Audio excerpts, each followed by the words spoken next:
Selamat siang teman-teman Helping Hands, adik-adik sekalian juga peserta yang menyaksikan acara kita hari ini melalui YouTube Live. Salam inklusi dan salam sehat untuk kita semua. Selamat datang di acara webinar pertama dari rangkaian program Lead Academic yang dilakukan secara online. Izinkan saya pertama-tama untuk memperkenalkan diri terlebih dahulu. Nama saya Samantha Napitupulu dan saya akan menjadi MC pada kesempatan siang hari ini. Beberapa Yap. Oke, terima kasih. Terima kasih, Kak. Silakan, iya. Hai, Assalamualaikum. Selamat siang, teman-teman semuanya. Suara saya terdengar jelas kan ya? Ya. Oke, sebelum saya mulai, pertama-tama terima kasih buat Yayasan Helping Hands yang udah ngajak saya untuk bisa ngobrol bareng teman-teman di sini. Kita ngobrol santai aja nggak apa-apa ya. Makasih juga buat teman-teman semua yang sedia hadir mendengarkan cerita aku hari ini. Sekali lagi terima kasih banyak. Dan sebelum mulai juga aku mau memperkenalkan diri. Namaku Aryani Sri Ramadhani. Slide aku sudah muncul kah? Oke. Kalau misalnya nanti ada suara dari audio aku, itu artinya adalah pembaca layar karena aku tunanetra ya. Oke.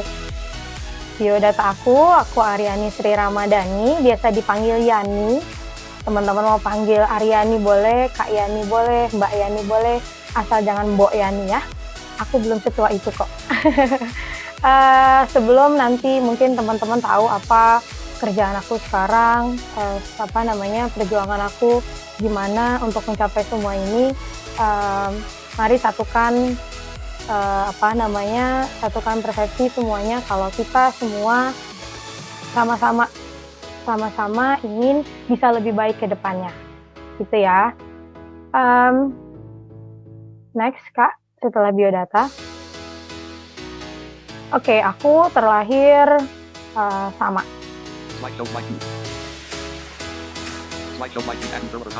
Ya, aku terlahir sama seperti kebanyakan orang.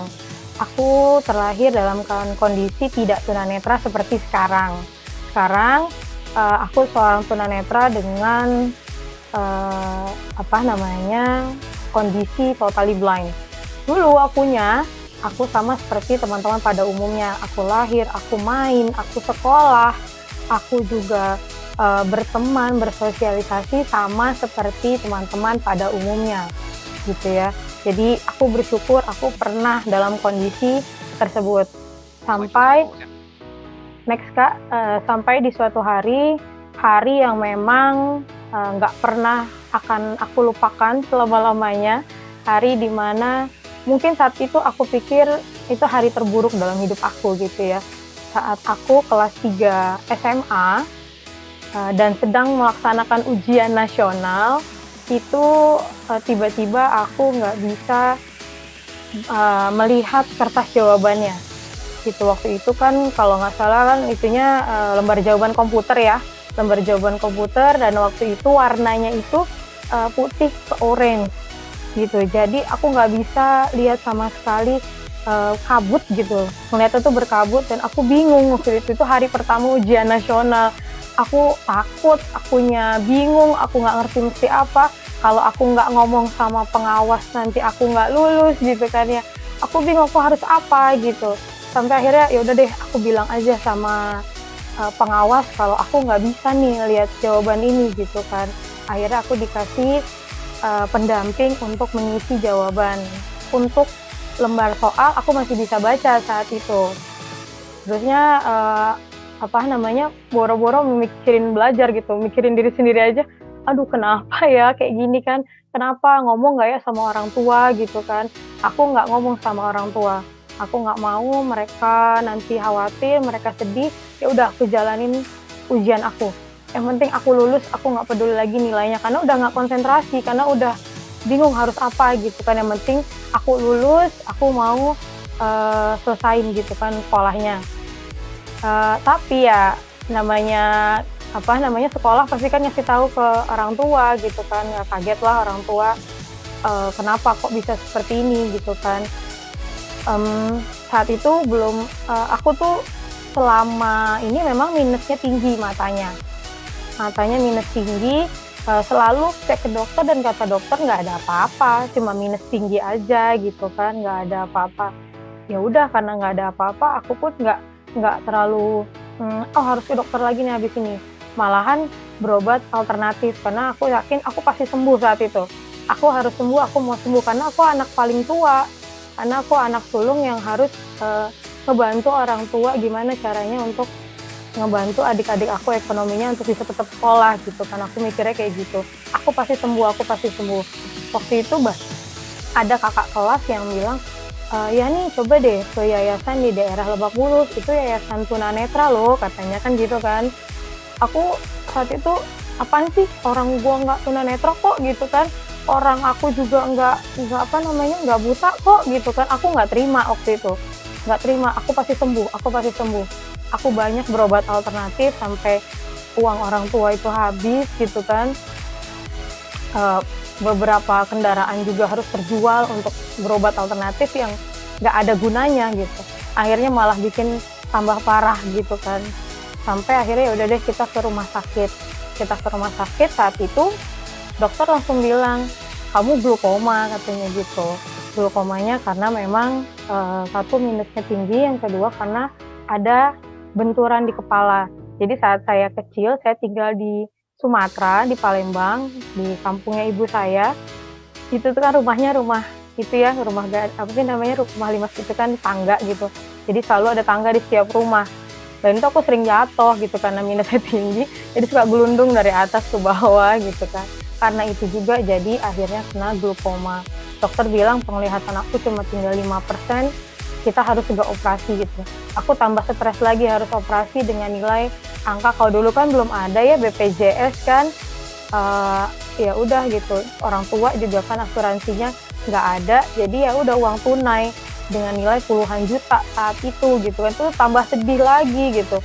Ya ampun, gue tuh nggak ada gunanya banget ya hidup, gue tuh nyusahin orang tua ya, bikin sedih orang tua segala macam itu hancur banget sih gitu rasanya tuh. Nggak bisa dibayangin deh kalau harus ngalamin semua ini gitu kan. Dan luar biasanya lagi dokter bilang saat itu, ya udah ini nggak bisa sembuh, akan seperti ini terus katanya gitu. Tambah aja kan, ya ampun, gimana hidup saya ke depan, gimana gitu, saya harus kayak gimana, masa sih saya kayak gini aja gitu kan. Dengan kondisi kayak gini, saya nggak bisa berbuat apa-apa, jadi beban orang tua, jadi beban keluarga, segala macam. Itu jadi bikin tambah hancur, tambah sedih, bener-bener deh nggak ngerti lagi rasanya apa gitu ya. Next, aku tuh dari operasi, kondisinya hancur dan pulang. Aku operasi, adik aku yang memang usianya nggak jauh beda dari aku tuh bilang, lu tuh ya kerjaannya cuma nyusahin orang tua katanya gitu. Itu tuh tambah bikin nangis gitu kan. Padahal dokter bilang nggak boleh nangis, nggak boleh stres, karena glukoma itu nggak boleh stres tingkat tinggi, ngangkat ngangkat beban dengan berat yang luar biasa gitu kan. Tapi ini operasi dengan jahitannya masih basah, adik ngomong kayak gitu tuh rasanya aduh gitu gimana ya gitu kan. Udah hidup tuh langsung berubah gitu. Saat dokter bilang aku nggak bisa sembuh, ya aku tuh cuma mikir, kenapa sih Tuhan harus aku gitu kan ya. Aku kan anak baik gitu kan. Aku kan bukan penjahat. Kenapa sih bukan pembunuh aja yang dikasih kayak gini, cobaan kayak gini gitu kan. Kenapa sih bukan para pencuri aja. Kenapa sih aku selalu nyalahin Tuhan gitu. Kenapa harus aku? Aku sok baik, aku sok suci bilang, ya aku ini orang baik. Aku lupa kalau aku sering ngelawan orang tua gitu kan ya. Aku lupa kalau misalnya aku juga kadang nggak nurut sama guru gitu kan. Aku baik dari mana? Itu introspeksi terbesar yang ada gitu kan. Ngerasa tetap aja Tuhan tuh tetap nggak adil gitu. Kenapa harus aku? Kenapa bukan yang lain? Kenapa kayak gitu kan? Ya udah, nggak ada kerjaan yang bisa aku kerjain selama aku berpikir kayak gitu. Aku kerjanya tiap hari cuma bantuin beresin rumah. Aku tiap hari kerjanya cuma denger radio aja dari pagi sampai malam. Dia kerjanya cuma dengar radio, pindah dari sini ke sini, pindah dari channel ini ke channel ini gitu kan. Apa namanya, buat ngilangin stres, ya nyanyi segala macam, nggak punya tujuan apa-apa hidupnya gitu. Karena aku masih ngerasa, ya Tuhan tuh nggak adil, kenapa harus aku gitu kan. Apa namanya, jadinya aku timbulnya tuh negatif. Aku jadi orang yang super sensitif, orang bisik-bisik sedikit aja ngomongin gue ya, kayak gitu. Jadi gampang marah, gampang nangis gitu kan, gampang tersinggung gitu. Ngerasa orang tua tuh pasti malu ya punya anak kayak aku, kayak gitu-gitu. Jadi bener-bener super duper negatif waktu itu hidupnya. Karena ya nggak terima dengan keadaan, nggak terima dengan kondisi, nggak terima dengan keputusan Tuhan. Kalau ini ya emang harus dialami gitu kan. Ya waktu itu karena mungkin umur juga masih muda gitu kan, teman-teman semua kuliah, teman-teman semuanya kerja, aku cuma di rumah gitu kan, ngerasa kayak, ya ampun begini banget ya hidup ya gitu. Aku berkali-kali berpikir untuk bunuh diri, beneran gitu. Ini aku nggak bohong. Tapi aku ngebayangin bunuh diri pakai cara apa ya, gitu kan. Bunuh diri pakai cara apa? Ya mungkin teman-teman bisa lihat badan aku yang cukup besar, bukan cukup besar, memang besar gitu ya. Aku mikir waktu itu, aku mau bikin bunuh diri tuh pakai cara apa? Aku mau gantung diri gitu kan. Ya emang iya apa si talinya itu bakal kuat nampung berat badannya, bukannya malah jatuh doang nanti gitu kan. Akhirnya udahlah nggak jadi gitu, nggak usah deh pakai cara-cara gantung diri gitu. Mikir lagi apa minum Baygon aja ya di kamar mandi gitu. Akhirnya saya mikir lagi gitu, Baygon kan nggak enak ya. Kalau langsung mati saat itu juga, kalau enggak akhirnya dimarahin lagi orang tua, nggak jadi lagi bunuh diri gitu. Mikir lagi mau diseset aja lah tangannya gitu. Beneran ya, aku cerita bukan drama ya, tapi emang beneran ini kejadian karena aku kan sering sendirian di rumah. Orang tua aku kerja, adik-adik aku sekolah gitu kan, dan aku banyak kosong sendirian, nggak ada temen ngobrol gitu kan. Jadi banyak berpikir yang jelek-jelek gitu. Aku mikir apa seset aja ya, pakai silet tangan nih gitu kan, biar cepet mati gitu. Tapi kan mikir lagi kan sakit ya. Mau bunuh diri aja dramanya banyak banget. Udahlah nanti aja gitu kan. Nggak jadi aja lah bunuh dirinya, kapan-kapan aja gitu. Jadinya ya udahlah gitu, jalanin sejalan-jalannya sampai suatu hari aku dengar di radio ada seorang tunanetra yang punya prestasi yang luar biasa gitu. Di situ aku mulai terketuk. Dia nggak ngelihat ya, tapi dia bisa berprestasi. Emang masih ada hidup setelah ini gitu kan. Dengerin aja ceritanya gitu kan. Oh bisa ya, berarti tunanetra itu masih punya hidup ya ke depannya gitu kan. Terus juga nggak lama di TV aku nonton yayasan yang di Lebak Bulus tadi yang direkomendasiin sama kakak kelas aku bertahun-tahun yang lalu itu ada gitu. Kok mereka bisa belajar komputer, kok mereka bisa baca gitu kan, emang iya ya gitu kan. Di saat itu ya udah aku bilang sama orang tua, aku mau dong ke yayasan di Lebak Bulus itu, yayasan tunanetra, aku bilang gitu kan. Aku mau coba ke sana, aku mau tahu apa sih yang dikerjain di sana gitu kan. Jadinya alhamdulillahnya orang tua dampingin ke sana. Aku ke sana dengan kondisi yang memang nggak tahu rasanya apa gitu kan. Berharap ada sebuah keajaiban yang bisa aku dapetin di sana. Pas aku ke sana, aku benar-benar bengong gitu. Aku tuh nggak pernah punya temen tunanetra sebelumnya.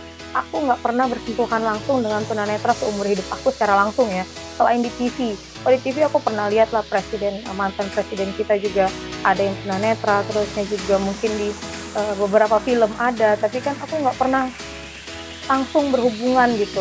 Buat aku mungkin ya yang kayak gitu nggak ada kali ya di deket kita gitu kan. Jadi nggak pernah tahu. Pas datang ke yayasan, aku lihat teman-teman itu keren-keren. Kok mereka kuliah ya? Emang bisa. Kok mereka main handphone sih? Emang bisa. Kok mereka main komputer sih ada suaranya gitu kan? Oh bisa ya gitu. Akhirnya aku konsultasi di sana, aku belajar di sana, dan akhirnya juga saat itu aku mulai terima diri aku. Aku mulai terima dengan takdir kalau aku adalah seorang tunanetra, aku adalah seorang yang nggak bisa ngelihat lagi ke depannya gitu. Aku ngerasa ya udah udah nih kayak gini nih jalan Tuhan yang harus dijalanin tuh yang kayak gini nih gitu kan. Jadi ya udah, aku akan jalani semuanya dengan penerimaan luar biasa. Semuanya nggak mudah. Aku lulus dari lulus itu sekolah sampai ke yayasan itu 2 tahun setengah kalau nggak salah. 2 tahun setengah di area tadi mungkin Kak Samantha bilang victim mentality tadi gitu ya, yang suram, yang segala macam menyalahkan keadaan sampai aku di yayasan itu ngerasa ya udah ini takdir yang harus aku jalanin gitu. Next, akhirnya tuh aku sadar gitu kalau ternyata hidup aku tuh belum berakhir gitu. Mungkin drama kedengarannya, tapi beneran aku nggak ngerti waktu itu apa yang harus aku kerjain sampai sisa hidup aku, mendingan aku mati kan waktu itu aku bilang gitu kan. Tapi pas ketemu teman-teman banyak, ketemu teman-teman tunanetra lain, aku jadi ngerasa ternyata hidup aku tuh belum berakhir gitu. Ternyata ya udah ini keputusannya, aku adalah seorang tunanetra dan aku udah mulai nerima secara full kalau aku adalah seorang tunanetra gitu. Dan itu rasanya plong banget. Plong, bener-bener plong gitu. Jadi teman-teman yang mungkin ngerasa masih ngerasa hidup ini nggak adil, terusnya juga punya banyak masalah, terima diri kita apa adanya. Itu benar-benar titik balik hidup aku bisa sampai sekarang seperti itu tuh karena benar-benar terima. Udah, ini aku ditakdirkan seperti ini yang terbaik buat aku dan hidup aku, dan inilah yang harus aku jalanin gitu. Jadi penerimaan ini yang benar-benar ditunggu selama 2,5 tahun dan akhirnya nyebabin aku bisa berbuat lebih banyak lagi. Next, akhirnya aku belajar nggak mau kalah sama teman-teman aku. Bukan dalam arti nggak mau kalah itu negatif ya. Aku pengen bisa berbuat sesuatu yang lebih karena aku punya alasan yang kuat gitu. Kita harus punya alasan yang kuat untuk bisa melompat lebih tinggi. Alasannya apa? Aku pengen bisa ngebanggain orang tua aku. Aku pengen bilang sama orang tua aku kalau kondisi kayak gini nih bukannya akhir dari kehidupan gitu kan. Biar juga mereka nggak malu kalau punya anak kayak aku. Itu jadi benar-benar melankolis banget jadinya gitu ya. Kita harus punya alasan yang benar-benar kuat, dan saat itu alasan salah satu yang terbesar adalah membahagiakan orang tua aku gitu. Dan satu lagi adalah aku ingin nunjukin sama seseorang waktu itu saat aku mungkin tadi ceritanya ketinggalan ya, saat aku dalam kondisi divonis benar-benar nggak bisa lihat, aku ditinggalin sama seseorang gitu. Dan itu tuh ngerasa ya udah nanti yang nyesel bukan aku kok, tapi kamu cewek kayak gitu. Jadinya saat itu aku punya alasan yang begitu kuat agar aku bisa, pokoknya aku harus punya masa depan yang cemerlang. Pokoknya aku harus bisa bermanfaat untuk orang banyak gitu. Jadi akhirnya aku belajar lebih cepat, aku belajar lebih rajin, aku benar-benar waktu itu untuk belajar komputer itu perlu waktu beberapa bulan gitu. Tapi itu aku mau duluan gitu kan. Aku bisa dalam waktu cepat, aku langsung belajar komputer. Orang baru belajar ngetik, aku udah buka internet gitu, karena waktu itu di radio lagi ngetren kan internet marketing gitu kan. Aku langsung buka internet, padahal suaranya aja aku belum ngerti nih si pembaca layar ini gitu kan. Tapi nggak tahu pokoknya aku mau belajar internet gitu. Dan saat itu aku mulai usaha pertama aku di tahun 2010 waktu itu. Aku mulai 2010, aku jualan online. Waktu itu aku pertama kali jualan via Tokopedia. Tokopedia sudah ada saat itu gitu kan. Jadi aku mulai jualan online dan next. Dan saat kita udah terima diri, udah belajar lebih banyak lagi, berdoa lebih banyak dan pasrah sama Tuhan, itu tuh emang kayak ngerasa banyak banget jalan kebuka gitu. banyak jalan terbuka dan situasinya benar-benar mendukung. Aku jualan online saat itu, jualan kawat gigi dari temen. Aku nggak ngerti kawat gigi itu apa gitu kan. Makanya saat orang bilang, mulai dari passion, kalau kita mau usaha, mulai dari passion kita. Nggak salah, itu bener banget gitu. Cuma saat itu aku ternyata mulai bukan dari passion aku. Aku punya sahabat dari SMA yang dia masih sama aku sampai hari ini gitu kan, masih support aku, masih ada di samping aku saat aku jatuh gitu kan. Dia kebetulan punya dental gitu ya, dental shop gitu. Dia cerita, gue jualan ini banyak loh, uangnya dapet, lu nggak mau coba, kata dia gitu. Dia nggak mandang kalau aku adalah tunanetra gitu. Dia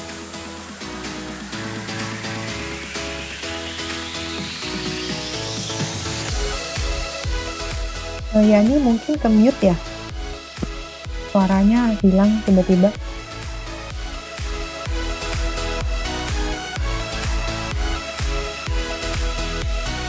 Oke, kita tunggu ya, mungkin ada masalah.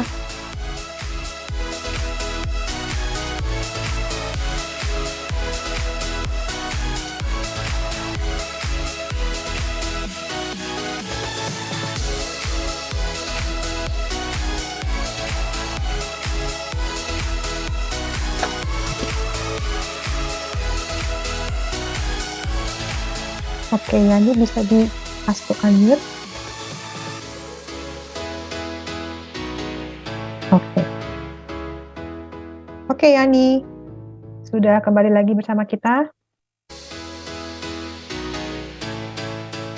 Suaranya belum terdengar.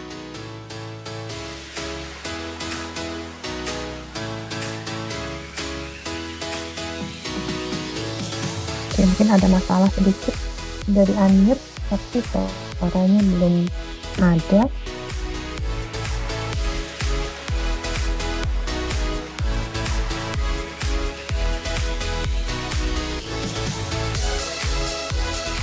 Oke, kita tunggu dulu ya, teman-teman ya.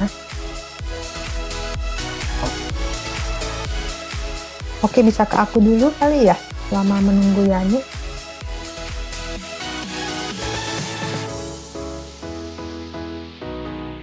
Oke, Yani mungkin sinyalnya nggak bagus.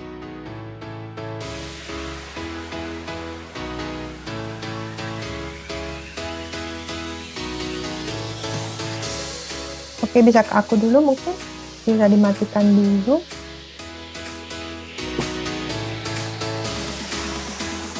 Oke, jadi tadi dari Kak Yani kita juga sudah mendengarkan ceritanya sedikit gitu ya, bahwa beliau itu ternyata dari normal gitu, bukan dilahirkan dari benar-benar disabilitas dari lahir, tapi dia mengalami seperti adik-adik kita semua di sini gitu, seperti saya di sini gitu, bahwa dilahirkan secara normal dan bahwa dia memiliki struggle-nya sendiri, zona nyamannya sendiri gitu ya, dan akhirnya keluar dari zona nyamannya itu sendiri, itu ternyata ada perjuangannya gitu ya.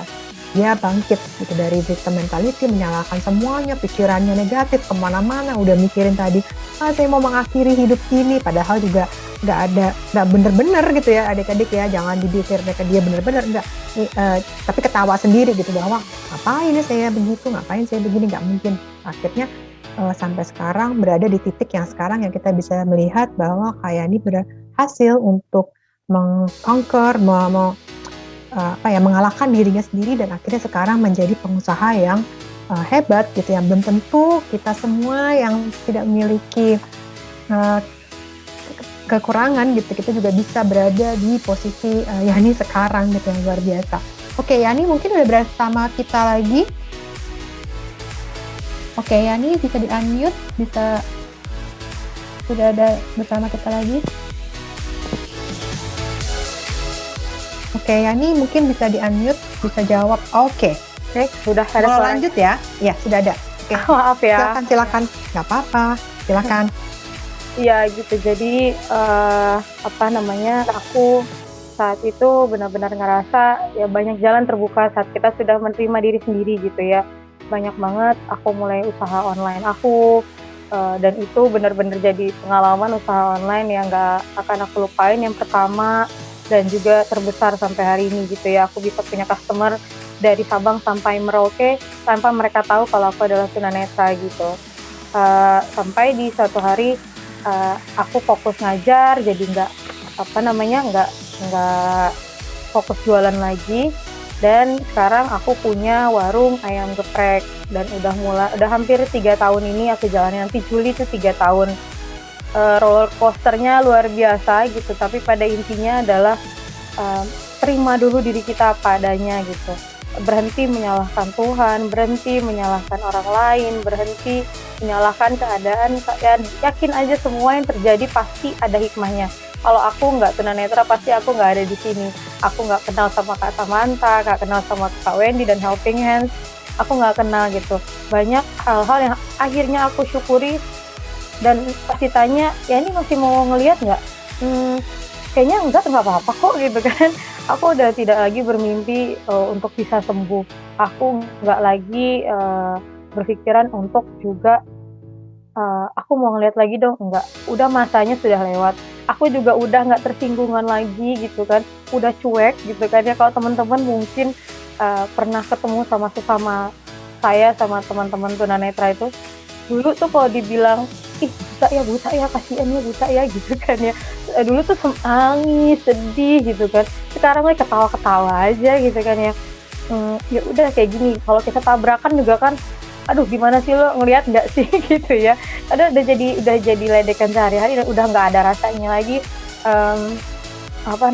Sedih-sedih itu udah nggak ada gitu, udah nggak lagi baperan, udah nggak lagi ngerasa hidup ini buruk dan segala macam gitu. Terima diri kita apa adanya, itu bakalan bikin kita bisa berbuat lebih banyak. Dan tujuan aku saat ini, karena aku udah punya usaha, aku sudah ada di cita-cita aku dulu gitu kan. Tujuan akhirnya adalah aku pengen punya manfaat untuk banyak orang gitu. Pengen usahanya lebih besar lagi, pengen punya manfaat yang lebih besar lagi buat teman-teman, buat orang-orang sekitar, terutama juga keluarga gitu. Next mungkin, aku selalu percaya kalau nggak ada yang nggak mungkin di dunia ini. Nggak ada yang nggak mungkin di dunia ini kalau kita mau percaya, kalau kita mau berdoa gitu. Itu aku selalu percaya. Jadi teman-teman di sini pasti punya kekurangan, nggak mungkin nggak ada. Yang tidak disabilitas pun punya kekurangan, nggak mungkin nggak gitu kan ya. Tapi terima aja kekurangannya, kita lihat dari sisi yang lain. Kita punya potensi apa nih? Mungkin misalnya kita ceroboh, kita tidak disabilitas tapi kita ceroboh gitu kan, jalan kesandung terus misalnya gitu. Tapi cari kelebihannya apa? Kelebihan yang bisa buat kita dengan kondisi yang lebih baik ke depannya. Itu pasti teman-teman punya kurang, punya lebih, dan yakini itu, terima apa adanya. Yakin semuanya nggak ada yang nggak mungkin.